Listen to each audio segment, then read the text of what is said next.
how did Portugal get to this national ocean strategy?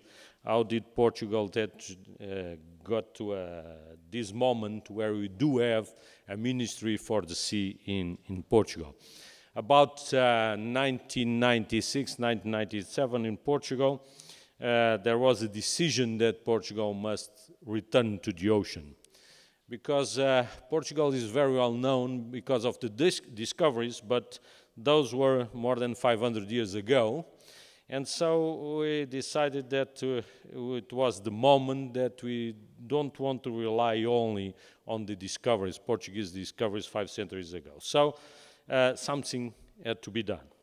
And by that time, that was the date when it was decided that Lisbon had to promote and prepare the World Exhibition in Lisbon, Expo 98. There were also some programs for science and technology, and it was also decided by that time that Portugal needed to rectify the United Nations Convention on the Law of the Sea.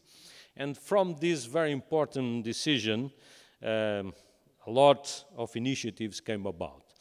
In 2002, it was prepared a strategic commission on the oceans. That strategic commission had some important people from the civil and public society, and also some representatives of the governmental agencies. And they had the mission to prepare a SWOT evaluation of Portugal faced to the new challenges in the ocean, the new ocean order. So they have prepared a report. It's a very extensive report, a few 100 pages. It's very long and very systematic evaluation of the conditions in Portugal towards the new challenge in the ocean. And still today is up to date. From time to time I go there just to check what we are doing. Of course, there are some few things that we have accomplished already, so they really are history now. But that report prepared the way for an executive summary that we have presented to the European Union, together with France and Spain, and that promoted the integrated maritime policy of the European Union. It was from there where the integrated maritime policy of the European Union was drafted. Before the approval of the integrated maritime policy, we have approved in Portugal the first ocean strategy in 2006. It was a preliminary and summary strategy that indicated the major areas that we need really to address when in the Portuguese Ocean, the principles that we need to adopt to our operations in the oceans. And but it was very, very important for us also to prepare what is now the European Union Atlantic Strategy. That was also an initiative by Portugal. Then we are joined by France, Spain, Ireland, and United Kingdom. And that important Atlantic strategy now opens also new opportunities for action in the Atlantic Ocean as a whole. That's really more than a strategy for the sea for the European Union. Is a strategy for the internationalization of the European Union, because it tries to promote the bridges between the east side of the Atlantic and the west side, Europe and the United States and Canada mostly, but all the countries in America and also the South Atlantic, both on the west and east side, so Brazil and some Portuguese-speaking countries like Angola. And after that, we are already preparing the revision of our national ocean strategy, and that's where it comes from, the strategy that I'm going to tell you about a few major lines of it. This is what we call a short-term strategy. It goes from 2013 to 2020, and it's a short-term strategy because in the ocean 10 years is a short time period. So most of the accomplishment that you can think about in the ocean, they will take longer than 10 years. Most of the times, just to prepare technology, it takes 10 years to prepare new technology for the ocean. And to build new ships, sometimes from decision to the moment we get it takes 10 years. So this is the short-term strategy, and we are considering a long-term strategy. We have a reference of about a strategy up to 2050. That should be our long-term strategy. But before going on some more detail on national ocean strategy and our action in the ocean, let me show you a small video that we prepared and that we have been showing people all around the world, that tells you something about the new era of discoveries that we are trying to have in Portugal. Let's see if it works.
This shows you what we are trying to do with this national ocean strategy. Of course, we do have an organization in Portugal to take care of this strategy.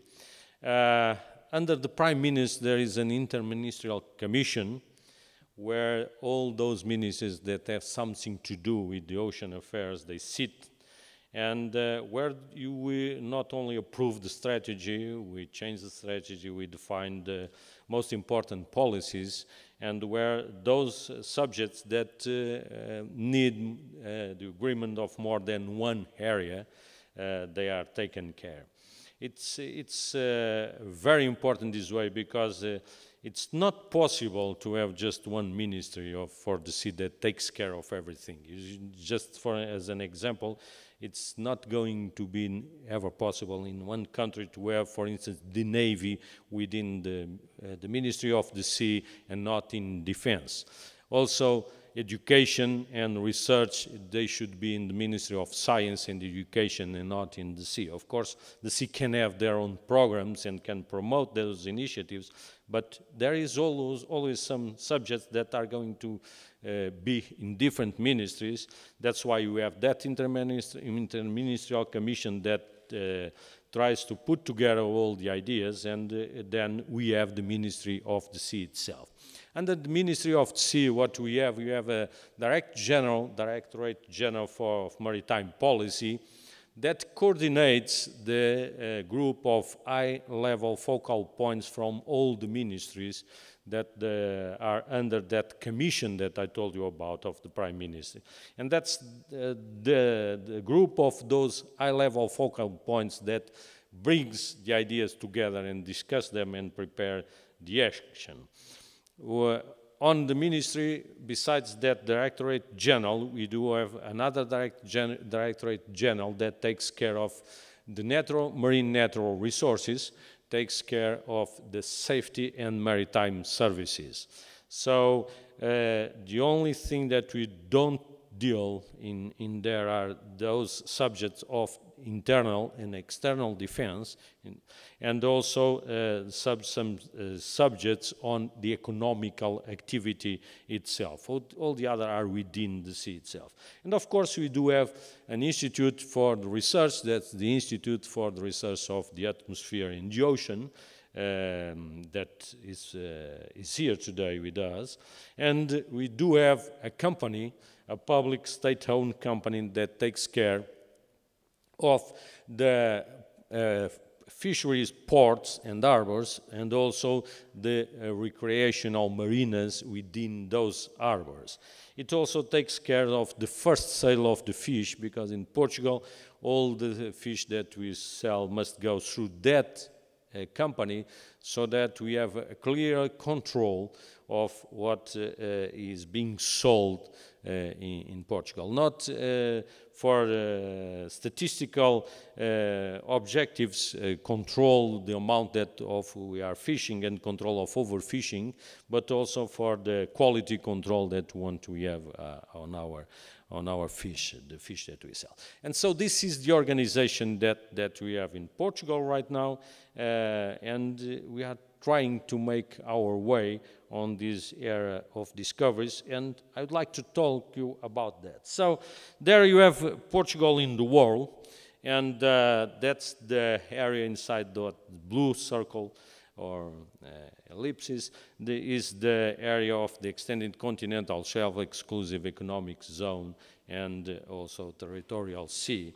And Portugal, of course, in the ocean, we do have connections not only with the Portuguese-speaking countries, and you see here all those countries that are part of the community of Portuguese-speaking countries, but also, of course, when we deal with something, we include the European Union. And this framework is very important for the way we tackle the problem of the ocean.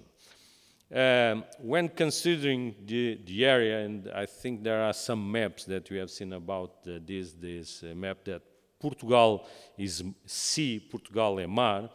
To tackle this, we decided so that we need this strategy. And the strategy considers as main driving factors, first, the dimension of the area. This huge dimension needs special care. The geography, there is the geopolitical and geostrategic position of the territory, and also the economical importance of its positioning within the Atlantic, the diversity of the system, natural systems that we have in there, and diversity of physical systems that you have in there.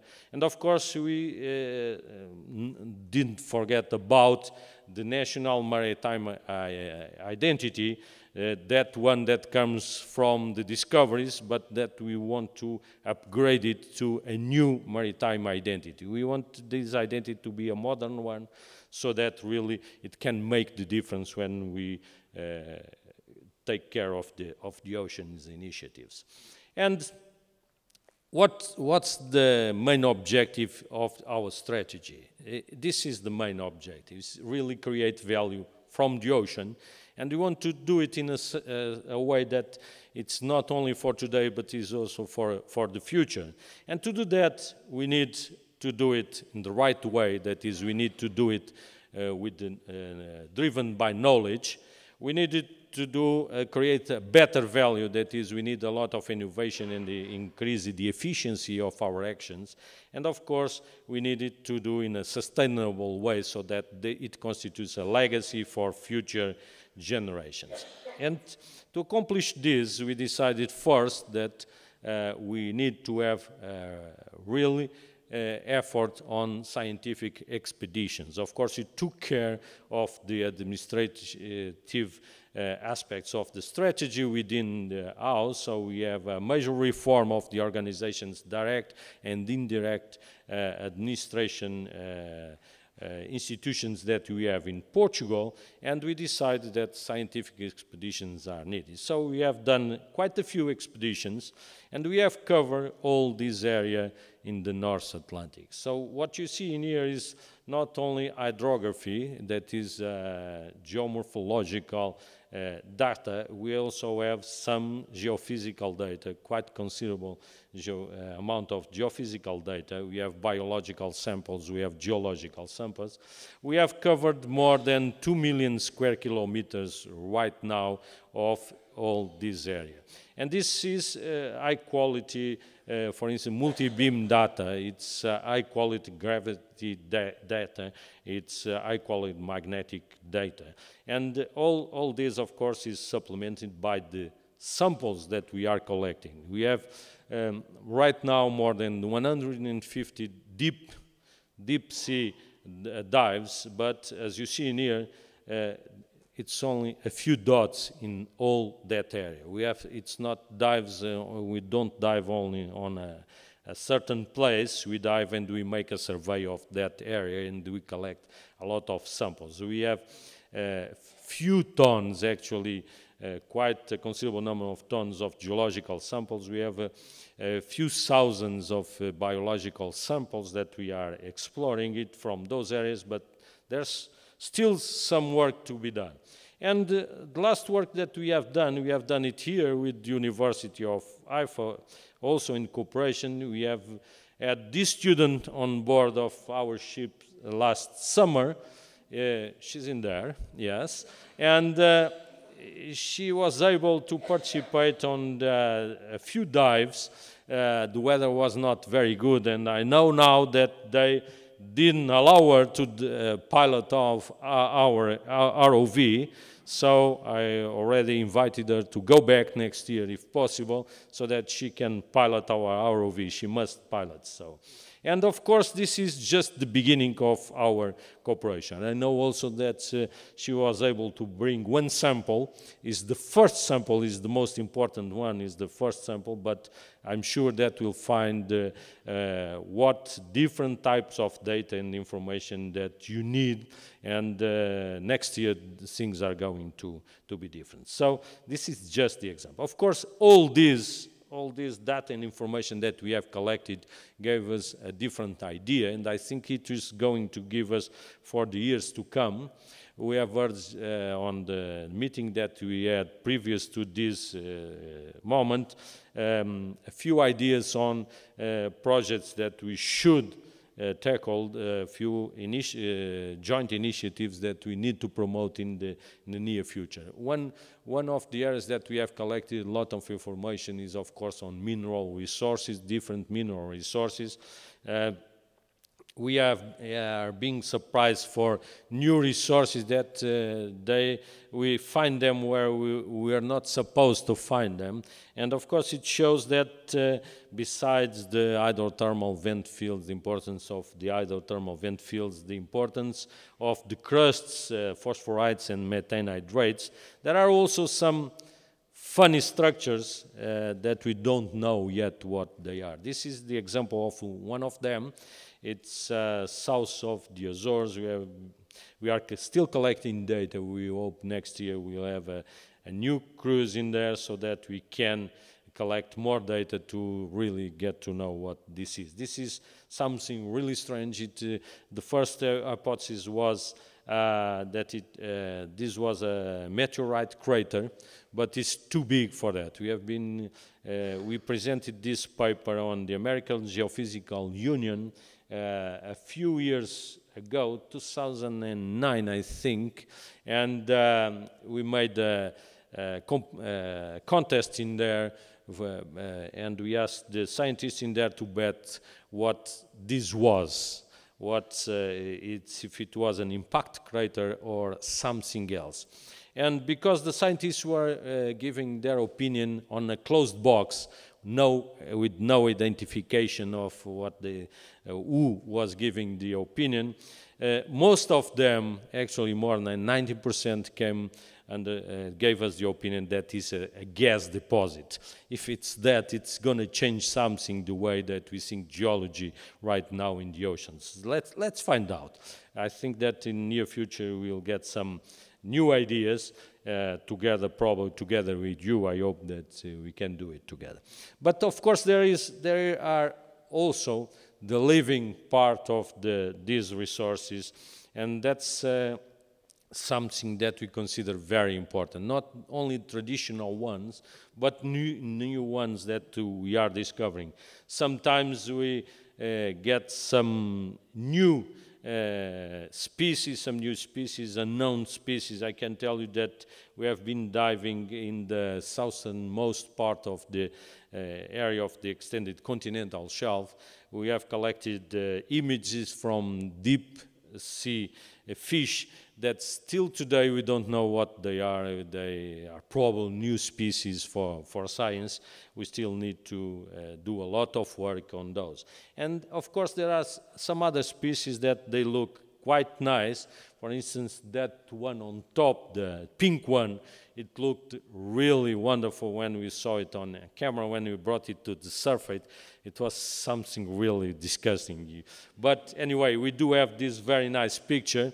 And this is give us also the feel for the need that we have to get new ways of collecting these samples in deep water. There are some types of data that we are still not able to collect it in the same conditions that we observe in deep ocean, and that is something that is going to lead us to conclusions, probably to wrong conclusions. So we really need to do a lot of work on technology also to be able to collect the data in pristine conditions so that we can make most of it. So this is another area where we need a lot of help, because this huge area of the maritime space of Portugal, that's those almost 4 million square kilometers, it's very big for a country that only has a population of 10 million to go on this new crusade for discoveries. So that's something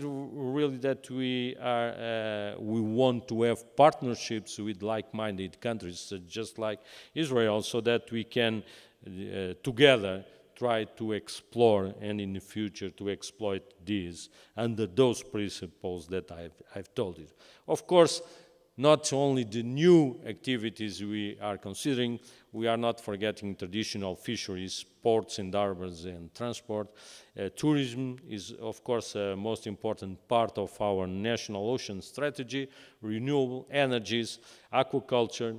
We are preparing some new pilot projects, And of course, we don't forget the need for maritime protected areas. On maritime protected areas, probably you don't know, but Portugal was the first country in the world to have a maritime protected area beyond the 200 nautical mile limit of the exclusive economic zone.